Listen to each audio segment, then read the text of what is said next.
Shalom Elohim Bapak Ibu sekalian, jumpa lagi dalam program Persaksian Iman. Saya berdoa dan berharap Bapak Ibu sekalian sehat, ya, bahagia, dan dalam perlindungan Tuhan yang sempurna. Dan tetap teruslah semangat di dalam Tuhan. Kita berdoa supaya berkat Tuhan berlimpah-limpah buat kita semua. Bapak Ibu sekalian, hari ini kita akan mendengarkan kesaksian dari Ibu Indri, seorang pengacara, seorang advokat yang berdomisili di Jawa Timur, di Malang. Dan beliau berasal dari keluarga yang cukup taat beragama. Bapaknya seorang aktivis Muhammadiyah dan ibunya seorang yang sangat ketat dalam menjalankan ibadahnya. Tetapi dalam pergumulannya, dalam perjalanan hidupnya, Ibu Indri mengalami banyak masalah, problema keluarga, dan akhirnya beliau ditangkap Tuhan dan mengalami Tuhan. Nah, Bapak Ibu sekalian, bagaimana ceritanya? Mari kita saksikan bersama-sama kesaksian beliau. Tuhan memberkati. Perkenalkan, nama saya Indri Hapsari. Saya umur 42 tahun. Anak saya 5, laki-laki semua. Cucu saya 1, perempuan. Kemudian saya bekerja di kantor saya sendiri. Saya advokat di Malang. Saya diizinkan Tuhan untuk memberikan kesaksian hari ini dan kemarin, dan itu suatu kebanggaan buat saya dan penghiburan buat saya untuk saat ini, karena perjalanan hidup saya rasa tidak mudah buat saya sendiri. Mungkin orang yang melihat saya, kondisi sekarang ini baik-baik saja, saya baik-baik saja. Awal saya menikah setelah lulus SMA, umur 16 tahun saya sudah menikah. Umur 17 tahun saya punya anak pertama. Saya menikah dengan suami saya, waktu itu dia seorang polisi di Malang juga. Kemudian pernikahan saya dikaruniai 1 orang putra, dan saya hanya menjalankan pernikahan itu selama 2 tahun saja. Karena ada hal-hal yang menurut saya membuat hati saya sakit dan menangis. Saya dulu seorang muslim, sampai SMA saya muslim, sampai saya menikah saya muslim. Saya orang yang taat beribadah. Saya ngaji, kalau di muslim itu ada ngaji Quran, ada ngaji telinga. Jadi ngaji telinga itu kita mendengarkan ceramah, mendengarkan firman. Saya yang tidak pernah meninggalkan sholat saya selama 5 waktu. Saya selalu berusaha untuk ini waktunya saya sholat. Hingga ketika saya menikah pun saya tetap menerapkan itu. Yang saya buat hati saya nangis di pernikahan saya pertama, waktu saya hamil umur 8 bulan, saya sholat dan saya ditendang sama suami saya. Dari situ saya masih, oh Tuhan, ini mungkin karena dia lagi kerasukan setan atau apa, saya enggak tahu. Tapi saya tetap sholat aja, sampai akhirnya saya menghadapi situasi yang paling berat. Saya harus memilih untuk bercerai dengan dia, karena saya merasa prinsip kita sudah berbeda. Saya dengan dia prinsipnya sudah sangat berbeda. Karena dia enggak mau sholat, sedangkan di muslim adalah imam kita adalah suami. Apapun kata suami kita terima, kita nurut, kita apa gitu. Saya sudah berusaha seperti itu, saya berusaha baik, saya berusaha menjadi makmum yang baik buat suami saya, tapi ternyata masih kurang. Saya baru di teras rumah, nyapu gitu, disapa sama orang lewat itu, saya dipanggil, dipukuli saya di dalam. Secantik apa saya kok sampai digitukan gitu kadang-kadang. Tapi ya saya terima aja. Sampai pada akhirnya anak saya umur 12 bulan kalau nggak salah, saya minta pisah sama dia. Saya sudah nggak kuat. Dia ternyata pakai susuk itu 11 di mukanya. Dan saya yang ngambil satu-satu, dan itu nyata. Kuasa kegelapan itu ada, saya bilang gitu. Akhirnya ketika saya minta cerai sama dia, saya tetapkan, saya berdoa sama Tuhan, jangan diganggu saya sama orang ini lagi. Ternyata tidak berhenti ketika itu anak saya yang baru umur 12 bulan, kakinya diangkat gini, di tempat saya itu ada sungai besar, jalurnya sungai berantas kalau dibilang. Anak saya diangkat, ditaruh di sungai gini, kamu kalau gak mau balik sama aku, anakmu tak lepas loh. Dari situ saya berteriak sama Tuhan saya waktu itu, sama Allah saya minta, kenapa saya nggak ditolongin, kenapa saya dibeginikan terus gitu. Sampai akhirnya saya pernah mencoba untuk bunuh diri. Saya ikut suami saya dulu pulang, terus saya balik lagi dengan anak saya coba untuk bunuh diri. Saya capek, saya lelah dengan keadaan yang seperti ini, saya lelah. Akhirnya ada adik saya yang masih kecil-kecil bilang, jangan meninggal, terus aku bagaimana gitu, adik-adik saya. Saya sholat lagi, saya berusaha untuk sholat, tapi tetap aja nggak ada jawaban. Saya diberi, kenapa ini kok nggak ada jawaban terus? Akhirnya saya mau mencoba bunuh diri lagi yang kedua, karena saking lelahnya hati saya diteror sama dia. Begitu kuasanya dia untuk meneror hati saya dan pikiran saya, sampai anak saya diambil, dirawat sama ibunya dia. Ketika saya mencoba bunuh diri yang kedua itu, saya pakai rukuh, saya pakai mukenah itu, saya selesai sholat, tidak ada jawaban. Sampai akhirnya saya tertidur. Dan saya tidak pernah mendengar suara yang selembut dan seenak itu yang saya dengar.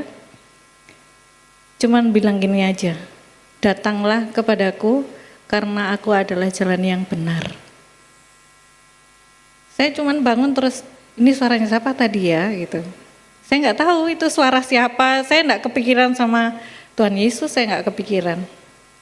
Sampai akhirnya di malam berikutnya begitu. Saya habis sholat, saya ketiduran. Kalau muslim itu ada sholat tahajud namanya, itu sholat di atas jam 12 malam, itu saya mendengar lagi. Dan sampai akhirnya yang ketiga, saya mendengar hal yang sama. Di hari Minggu pagi, saya lari ke gereja mana aja yang buka pasti saya datangi. Ternyata saya dituntun Tuhan untuk masuk ke gereja GPIB Immanuel di Malang. Saya datang, saya hanya bisa nemui gembala saja. Saya bilang, saya mau ikuti Yesus. Saya mau ikuti Yesus. Saya ikuti Yesus, dan gembala itu bilang, sudah mantapkan hatimu dulu, karena pikul salib itu berat. Iya, pikul salib itu berat. Dan setelah gembala itu bilang, sekarang ini saya baru merasakan memang benar-benar berat ikut salib. Pikul salib itu benar-benar berat. Ketika saya sudah masuk gereja, saya sudah beribadah, saya dipertemukan dengan suami saya yang kedua. Dia seorang jaksa yang belum pernah menikah, ganteng, baik, dia nggak pernah marah-marah ke saya, setia. Dan setelah saya 4 tahun menjanda, saya baru menikah dengan beliau. Sabar orangnya, sabar. Kemudian saat 4 tahun menjanda, saya menikah sama dia. Di pernikahan saya pertama, saya dikasih anak laki-laki di tahun 2002. Tahun 2002. Saya dikasih anak pertama laki-laki dari dia. Namanya Boas. Umur 3 tahun saya dicobai lagi sama Tuhan. Saya dicobainya, anak saya kena sakit hisprung. Hisprung itu adalah penyakit bawaan dari lahir, yang anak itu enggak punya rasa untuk mules, kebelet pup itu enggak ada. Akhirnya dia harus di bypass di sini umur 3 tahun itu selama 7 bulan. Saya imani terus, iya ini ikut salib berat. Mertua saya baik-baik sekali. Akhirnya 7 bulan di bypass, dia operasi besar itu selama 11 jam, operasinya 4 kali, puji Tuhan sukses operasinya. Lutut saya ini sampai sakit Bu Pendeta, Karena saya berlutut terus, Tuhan ampuni saya. Ayo jangan saya dicobai terus, saya capek. Dari awal saya udah bilang saya capek. Tapi Tuhan tidak berhenti. Cuman saya dikasih kelegaan ketika anak saya operasi keempat itu dia umur 4 tahun. Saya dikasih kelegaan dari 7 orang yang bareng operasi anak saya, hanya anak saya yang berhasil. Puji Tuhan. Kalau dokternya ketemu Boas sekarang itu mesti dipeluk sama bilang, kamu anak hebat gitu. Puji Tuhan, saya senang sekali dan saya berterima kasih sama Tuhan. Kemudian di tahun 2007 saya diberikan anak lagi laki-laki namanya Jonathan. Terus 2008 saya dikasih anak namanya Samuel. Kemudian di tahun 2014 saya dikasihkan anak lagi namanya Aldrich. Dan anak itu paling lucu, paling ganteng, paling menghibur sekali, dan kami semua sayang sama dia. Di bulan Februari dia lahir sehat, tanpa kurang sakit apapun, ceria, menghibur kami. Di tahun 2014 juga bulan November, Aldrich diambil sama Tuhan. Dengan kondisi yang baik-baik saja. Saya bilang, hari itu saya bilang Tuhan jahat. Tuhan sangat jahat sama saya. Saya masih netei Aldrich. Saya masih mau menyusui dia. Ketika ibu-ibu menyusui kadang-kadang kan merasa kalau anak ini haus itu kita merasa sakit. Saya tidur di makam. Saya berharap anak saya bangun dan teriak-teriak minta bukain peti. Saya tidur di makam selama 1 bulan, saya enggak mau pulang. Kalau saya dibilang, kamu gila, iya saya gila. Kasih aku makam di sebelahnya anakku, nanti kalau aku mati aku tidur di situ aja gitu. Jangan ditaruh di mana-mana. Akhirnya sama Tuhan, saya disadarkan oleh anak-anak saya yang lainnya. Boas datang ke saya, Ma, kalau mama kayak gini terus aku sama adik-adik bagaimana? Dia waktu itu masih kelas 3 SD. Saya bangun lihat anak-anak saya datang ke gereja, saya minta ampun. Dan saya baru merasakan bahwa Tuhan itu pencemburu dan dinyatakan saat itu. Karena ketika kita mau beribadah, Aldrich tidur, selalu bilang, nanti aja Ma, Aldrich masih tidur. Ya yos nanti aja. Kalau anak saya namanya Aldrich itu tidur, kakaknya rame itu, saya marah ya anak-anak saya. Pokoknya saya mengistimewakan dia lebih dari anak-anak saya, dan Tuhan memang menyatakan, aku cemburu ke kamu, dan aku marah ke kamu karena apa yang aku kasih ke kamu tidak kamu pelihara dengan baik gara-gara anak ini. Anak saya sakitnya itu enggak ada. Jadi cuman habis bercanda, tersedak, gagal nafas, saya bawa ke rumah sakit. Cuman 2 jam dia diinfus enggak bisa masuk. Dia melepaskan tangan saya. Marah saya di situ. Itu yang terjadi. Kemudian saya diberi penghiburan sama suami saya, ayo pindah rumah aja biar nggak keinget-inget Aldrich. Saya pindah rumah. Tahun 2014 Desember saya pindah rumah. Suami saya lagi Natalan sama saudaranya, saya pindah rumah sendiri. Saya nggak mau ikut, saya nggak mau ketemu orang, saya nggak mau. Saya nggak mau dibilangi sabar ya Andri, sabar. Karena saya tahu, saya itu orangnya gak mau dikasihani. Akhirnya di tahun 2015 saya diberi mujizat lagi. Saya hamil tapi luar kandungan. Dokter saya tahu kalau saya ini orang paling buandel. Yang pasien yang gak pernah bisa dibilang itu saya. Dari ini kamu hamil luar kandungan 1,7 cm. Harus dioperasi, ovariummu harus diangkat 1. saya datang ke dokter untuk cari solusi, bukan untuk mengurangi satu organ saya. Saya nggak mau. Loh, nanti kalau pecah itu kamu mati. Nggak apa-apa saya mati. Apa tujuan hidup saya? Mati kok dok, saya bilang gitu. Akhirnya dokter Bambang bilang, kamu tak coba obat ini ya, tapi imunmu mati semua. Coba aja. Saya tetap minum obat, imunnya saya mati selama 2 minggu, sariawan semulut, dan akhirnya gelontor semua. Suami saya nangis-nangis karena lihat mulut saya berdarah. Saya lihat suami saya dan anak-anak saya selalu bilang, Tuhan ini maksudnya apa lagi gitu, kenapa kok begini terus gitu, loh sakit loh ini gitu, saya nggak bisa minum, saya nggak bisa makan, sakit loh gitu. Tapi saya imani aja maksud Tuhan apa, bukan saya merendah, saya nantang Tuhan, maksudnya Tuhan apa ke saya. Itu yang terjadi. Dan setelah saya sembuh dari itu, saya diberikan anak namanya Nathan. Diberikan anak. Saya sama suami saya sepakat ini anak terakhir. Iya. Tahun 2016 bulan April dia lahir. Bulan Juli suami saya meninggal. Saya nggak bisa berkata-kata apa lagi. Saya cuman bilang, Tuhan Yesus kok baik banget ya sama saya. Cintanya secinta apa sama saya sampai saya harus kayak gini dengan saya menggendong anak saya umur 3 bulan.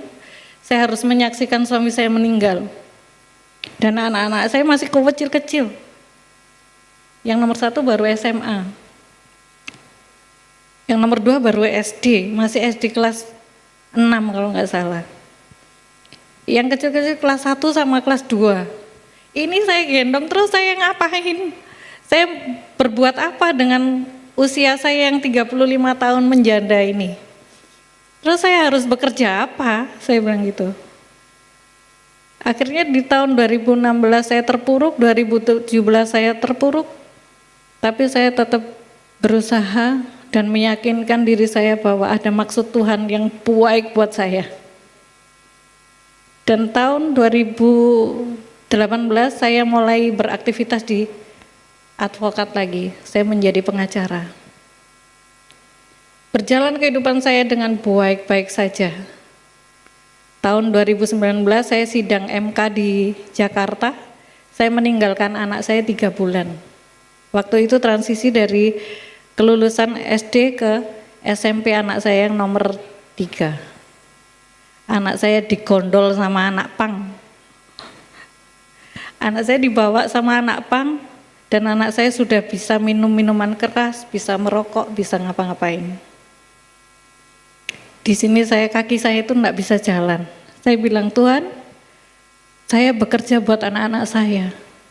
Saya mencari perkara-perkara yang tidak berdiri di tempat orang yang zolim. Saya mencari uang halal. Tapi Tuhan berikan 1 kali lagi pencobaan buat saya. Saya putar otak, saya bilang ke partner saya, kamu sidango, uangku bawaan gak apa-apa, aku tak jaga anak-anakku. Akhirnya saya jaga anak saya selama 1 bulan, namanya Jonathan itu. Ayo kita saya enggak pernah marah, saya enggak bisa marah orangnya. Saya cuman bilang, Mama di rumah jagain kalian semua, kita lihat perekonomian kita bagaimana. Akhirnya yang dari kita suka makan ayam, turun ke tempe, turun terus. Akhirnya anak saya minta ampun, Ma, kalau Mama gak kerja kita ya apa Ma, mosok jalan kaki sekolah, mosok. Ya aku nuruti kalian, kalau aku di rumah ya gini, kalau Mama di rumah ya kondisinya seperti ini, ya ayo.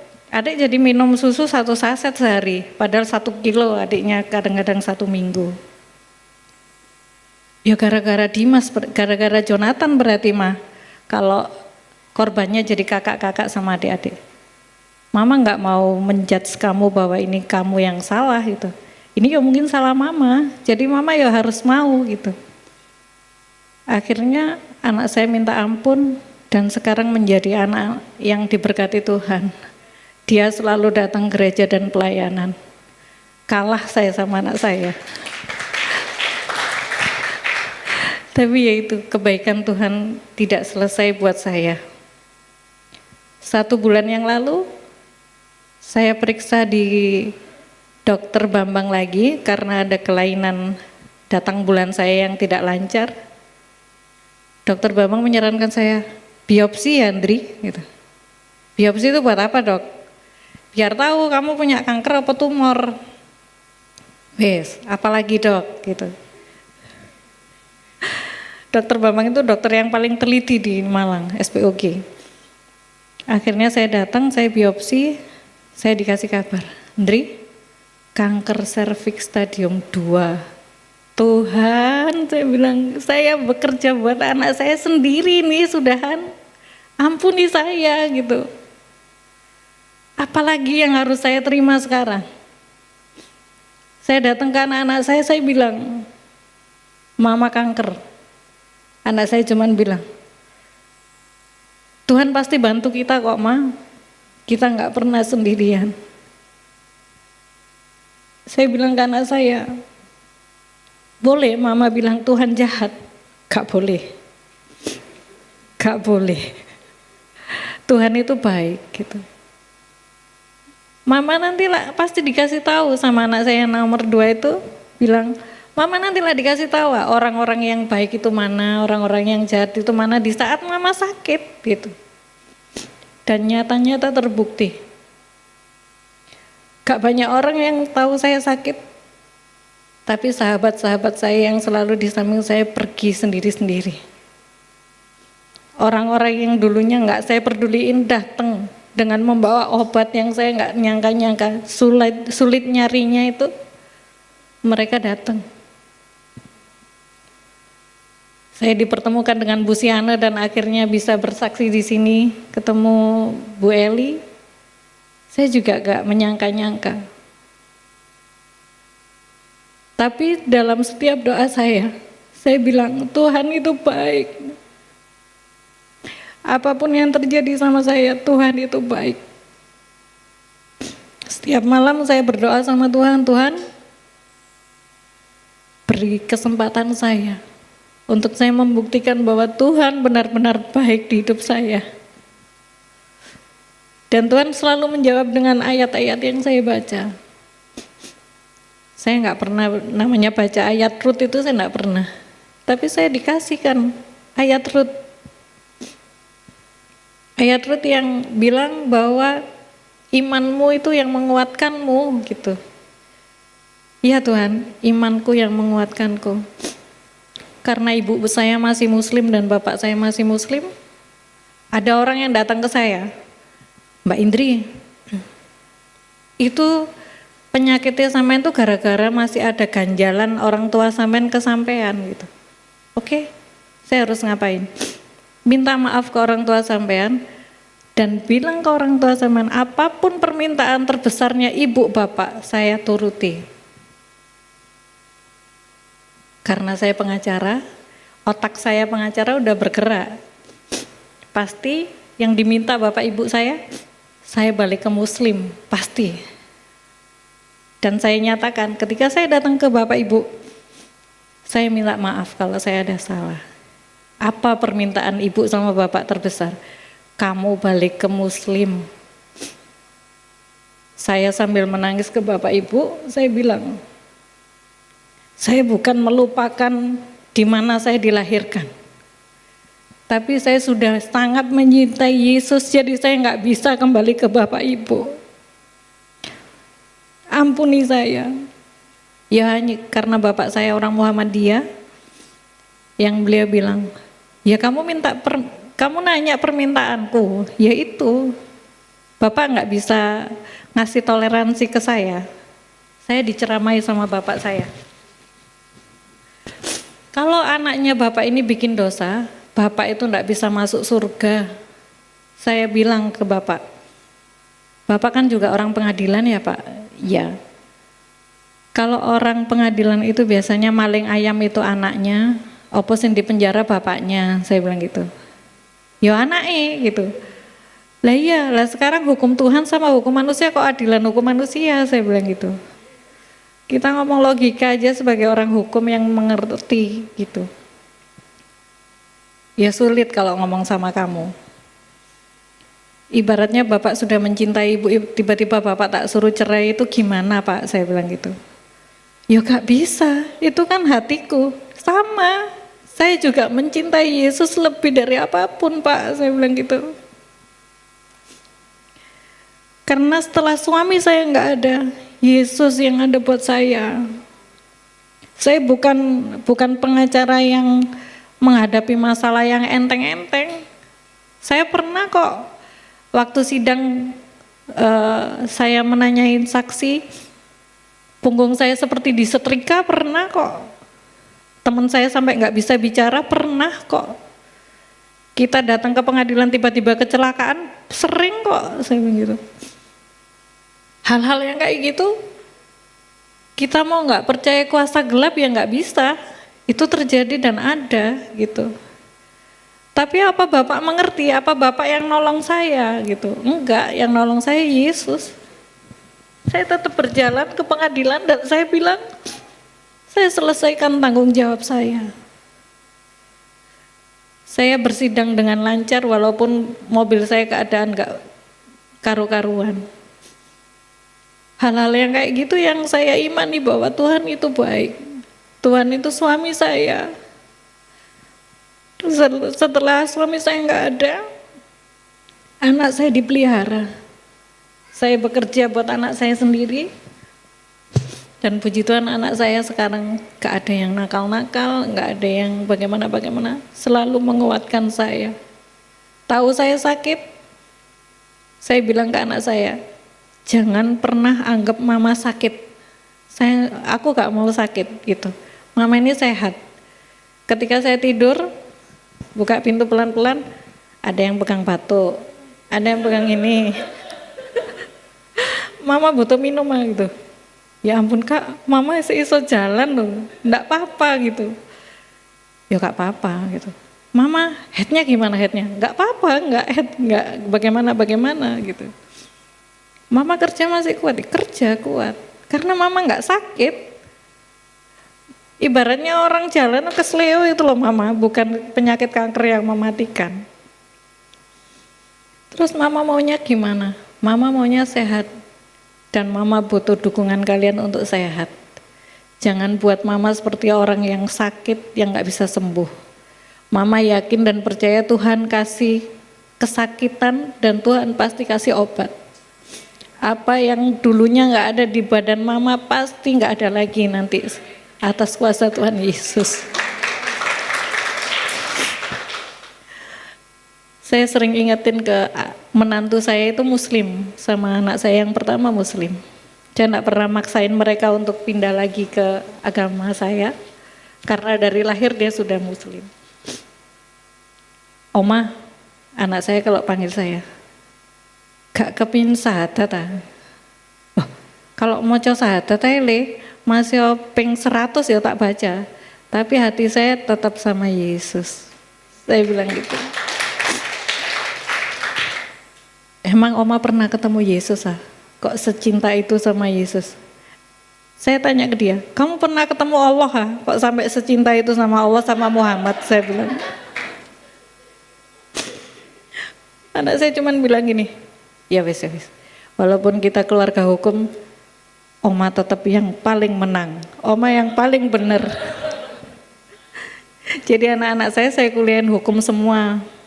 Saya nggak mau anak saya kuliah lainnya selain hukum. Karena saya mempersiapkan mereka untuk jadi orang-orang yang seperti papanya, yang nggak mau uang, nggak mau disuap, nggak mau apa. Saya kepingin dia seperti papanya. Dan seperti saya membela orang-orang yang memang benar-benar di posisi yang benar. Saya nggak mau di posisi yang salah. Karena saya merasa ketika saya membela orang yang di posisi yang salah, uang yang saya berikan untuk anak-anak saya nggak berkah. Dan pasti anak-anak saya dalam kondisi yang tidak baik-baik saja. Covid 2020, 2021, anak saya nggak pernah ada yang kena. Anak saya sehat semua. Tuhan Yesus baik, walaupun saya kena COVID, anak saya tidak. Dan mereka saling support untuk merawat saya. Anak-anak saya luar biasa. Saya dikasih Tuhan anak-anak yang sangat luar biasa. Anak-anak yang dewasa ketika menghadapi permasalahan-permasalahan saya. Mereka selalu saya ajak untuk sharing tentang pekerjaan saya. Dan saya berharap mereka juga curhat tentang sekolah-sekolah mereka kepada saya. Dan Tuhan menyatakan anak saya dengan kondisi yang jujur dan baik-baik saja. Sekolahnya juga berprestasi semua. Walaupun saya enggak pernah ngajari. Saya enggak pernah ngajari ABC itu, enggak pernah. Tahu-tahu anak saya bisa baca. Tahu-tahu anak saya ranking. Saya suruh les, enggak mah, nanti ngeluarin uang banyak. Mau untuk datang ke bengkel, betulin mobilnya, motornya gitu, mah punya uang mah, aku mau betulin ini loh. Lo ada gak? Lah nggak ada, nggak usah, nanti aja gitu. Kayak gitu saya sampai dalam hati saya, ya aku yang cari uang buat kalian loh, kalian kok nanya-nanya kayak gitu. Itu saya kadang-kadang terharu juga, kenapa harus bertanya ketika aku bekerja gitu. Cuman mereka bilang, gak tega lihat mama pergi pagi pulang malam. Advokat itu seperti dokter 24 jam itu loh Bu. Kalau sudah di rumah, ditelepon klien, Mbak aku dampingono di Polres jam 2 malam ya datang. Tidur di penjara saya ya pernah. Klien saya gak mau ditinggal. Aku kok mau ditinggal Mbak, stres aku, tidur saya di penjara. Seperti itu hal-hal yang saya lakukan yang sampai akhirnya anak-anak saya bilang, aku kuliah cepet-cepet selesai terus mama berhenti ya, aku yang ngerjain semuanya. Penyertaan Tuhan dalam hidup saya sangat luar biasa. Sampai sekarang pun saya divonis kanker serviks stadium 2B, saya tidak pernah merasa sakit dan saya baik-baik saja. Tuhan Yesus selalu menguatkan saya bahwa kamu akan selalu dalam penyertaan saya. Saya tidak pernah berkesaksian seperti ini. Saya juga kaget Bu Pendeta bilang untuk saya datang ke sini. Dan terima kasih. Mungkin pengalaman saya bisa menjadikan orang-orang yang dipilih oleh Kristus lebih kuat di dalam Tuhan Yesus. Terima kasih.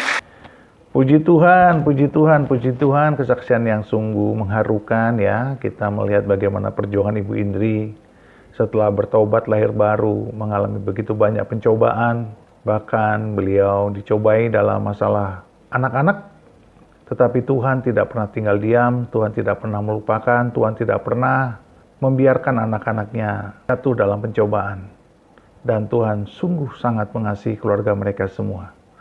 Bapak Ibu sekalian, marilah kita terus bercahaya, menjadi terang, menjadi berkat bagi banyak orang. Biarlah dunia yang gelap ini kita terangi dengan kasih Kristus, dengan doa-doa kita, dengan kesaksian kita, dengan pelayanan kita. Dimanapun kita dipanggil Tuhan dalam bidang masing-masing, kita tetap melayani jiwa-jiwa yang terhilang. Baik dengan doa, baik dengan kesaksian, maupun dengan penjangkauan jiwa-jiwa melalui penginjilan. Bapak Ibu sekalian, tetaplah semangat dan percaya di dalam Tuhan. Tuhan memberkati kita semua, di dalam nama Bapa dan Anak dan Roh Kudus, di dalam nama Tuhan Yesus. Haleluya, haleluya. Amin, amin, amin, amin, amin, amin, amin.